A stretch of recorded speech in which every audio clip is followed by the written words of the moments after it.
Right now, world leaders are meeting with President Obama to discuss strategies for combating violent extremism. These discussions are part of a 3-day summit which the White House kicked off on Tuesday to address global terror. Day one of the summit on countering violent extremism was domestic focused. It focused primarily on measuring the impacts of the domestic countering violent extremism program. This discussion was led by U.S. government officials and partnering organizations. Vice President Joe Biden started with the moderated forum, and representatives from 3 key CVE programs made remarks about their best practices during Tuesday's session. We're here today because we all understand that in dealing with violent extremism that we need answers that go beyond a military answer. Wednesday's agenda was comprehensive, a whole-of-nation approach.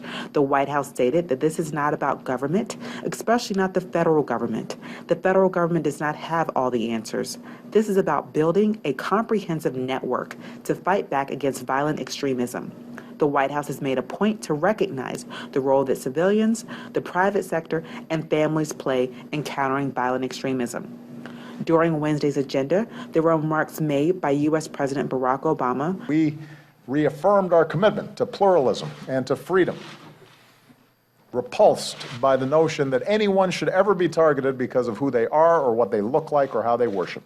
By the Secretary of Homeland Security, Jay Johnson, presentations from the 3 key CVE programs, world leaders, and private sector partners. Today, there's a very different focus, as the discussion will be at a ministerial level. The meeting itself is going to include representation from over 60 countries, as well as the Vice President of the European Union, the UN Secretary General, and the senior officials from regional organizations and other multinational bodies, as representation from the private sector and civil society. The event will close today with remarks by National Security Advisor Ambassador Susan Rice.